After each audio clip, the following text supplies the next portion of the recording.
They say snake bites are rare, a freak accident, something that only happens deep in the jungle or in a viral clip online.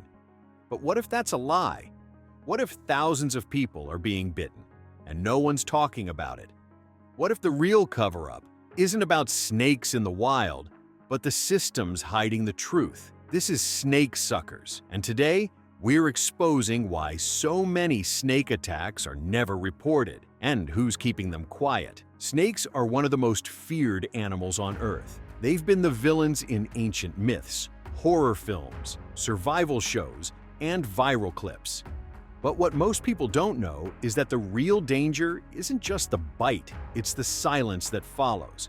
Because across the globe, there are thousands of snake attacks that never make the news, never get reported, never even make it into the official data. In fact, some are actively covered up by governments, private collectors, even corporations. So why are so many snake attacks hidden from the public? Let's start with the numbers. According to the World Health Organization, between 80,000 to 130,000 people die every year from snake bites. But researchers agree that number is way lower than reality. In parts of rural India, Africa, Southeast Asia, and South America, snake bites are one of the leading causes of injury and death. Yet most of these deaths are never officially recorded. They happen far from hospitals. Victims die at home. No autopsy, no paperwork, just a quiet burial and silence from the community. But why don't they report it? In many of these regions, the health systems are underfunded and overwhelmed. A snake bite is treated like just another tragedy, especially when the family can't afford anti-venom or hospital care. People don't trust the system, and when someone dies from a bite, the focus shifts to mourning, not paperwork.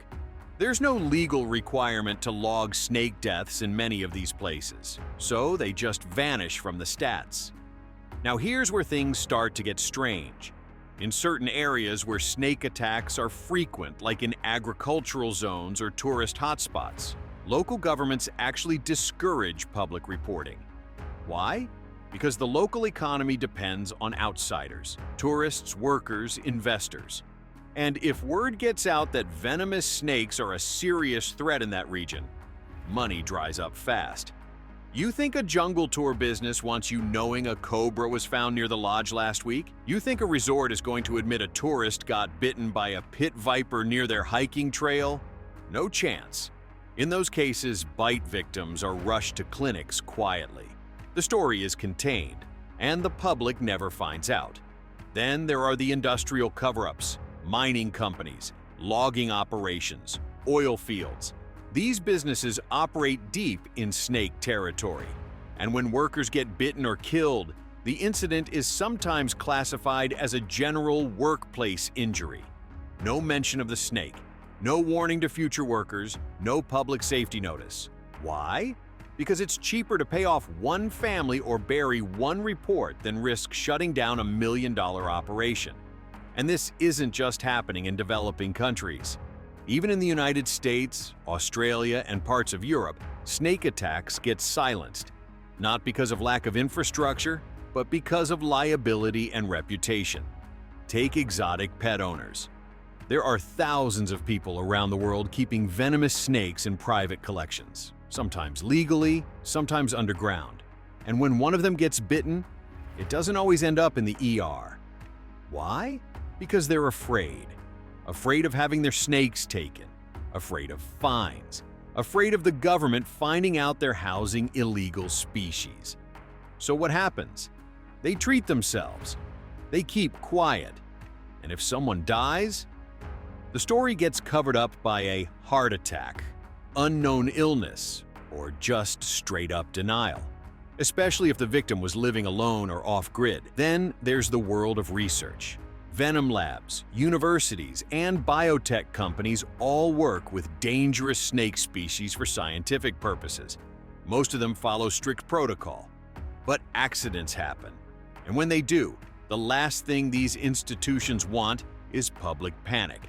If a researcher is bitten during an experiment, that information might be classified internally and never released to the media. And if the incident involves a rare or genetically modified snake, it might be suppressed completely. There are even whispers about experimental breeding programs gone wrong, hybrids between aggressive species, altered venom strains. In some of these secretive labs, an incident wouldn't just be dangerous, it would be a scandal. And scandals destroy careers. That's why certain attacks, especially the weird ones, never leave the building. And don't forget the military angle.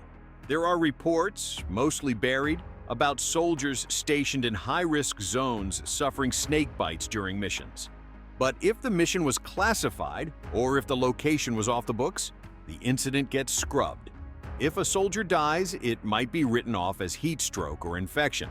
And if a local population gets bitten due to military disruption of a habitat, that too can be erased to avoid political backlash. Even snakebite deaths during natural disasters, like floods or forest fires, are underreported. When chaos breaks loose, snakes move into urban areas. People get bitten. But in the middle of a disaster, those numbers aren't counted. They disappear. But the question is, why does it matter? It matters because the public has no idea how bad the problem really is. Governments downplay it. Corporations bury it. The media ignores it unless it's caught on camera. And that's a big problem, because when people think snake attacks are rare, they stop being careful. They don't wear boots in rural areas. They go off trail. They reach into dark corners without thinking. And when it happens, when they're bitten, they're unprepared. People also don't realize that not all hospitals carry anti-venom. Some rural clinics are hours away from treatment. And when a bite happens, time is everything. So why are snake attacks being covered up? Because panic costs money. Admitting danger means admitting fault. And the last thing most governments, industries, or institutions want is attention. But we're not most channels. We're snake suckers. And here, we don't just show you the snakes. We show you the stories they don't want you to hear. Because the real danger isn't always hiding in the grass. Sometimes it's hiding in plain sight.